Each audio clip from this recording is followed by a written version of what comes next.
Greetings, everyone. I'm Joe Mercado, as always joined by Mike Florio, who is an avid tweeter, and I confess I am myself. Raises the question.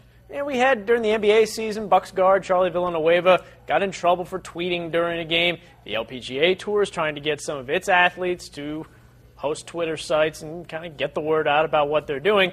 Well, Chad Ochocinco, never shy about getting his message out there, is saying that he is interested in tweeting during games and then, of course, after games. After games, I don't think anybody has much of a problem with, but in-game tweeting, is it gonna pass the test of the NFL? Well, it's not going to happen. The NFL has said that in-game tweeting is prohibited, and the NFL has relied upon a rule that already exists prohibiting the use of cell phones and wireless devices in the sideline area. So during the games, it's not going to happen. Now, the question becomes what happens in the locker room. I think the NFL currently intends that cell phones and handheld devices and laptops and the like would not be used during halftime in the locker room either. The NFL is looking at that right now. The decision could be that the NFL says, no, you can't do it. The NFL could defer to the teams, or the NFL could say to the teams, yeah, we're going to let these guys do it. We want these guys to come in at halftime and update their Twitter pages because that helps promote the connection with fans we're trying to make.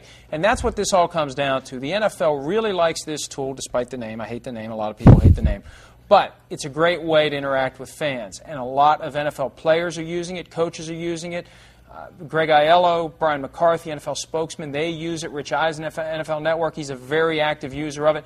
It helps make that and strengthen that connection with fans. So this is going to be a tricky one for the NFL to work out because you want that connection, but you don't want it to become something that's a distraction to what these players are doing for 3 hours on 17 Sundays every year. Getting back to connecting with the fans, the NBA extended timeouts for their national telecasts to have coaches be interviewed in between the first and the third quarters. The NFL halftime is pretty small by standards of a lot of other sports. I believe it's just 12 minutes. It's pretty much an in-and-out proposition in NFL games. Any chance that halftime could be extended, maybe by a couple minutes, to get a halftime interview in there, or if players wanted to get on their BlackBerries and do some tweeting, that could be done? Well, I mean, it's a good idea, but the bottom line is, well, I really didn't mean it. I just said it to be nice. The bottom line is they reduced the halftime several years ago from 15 minutes to 12 minutes for one reason, to speed up the amount of time that a game was taking start to finish on television. So I don't see the NFL building in any extra time because what that's going to do is lengthen the games. They have the games at a total duration now that they like. So even though it is a good idea, and again, I am just being nice, it's probably not going to happen.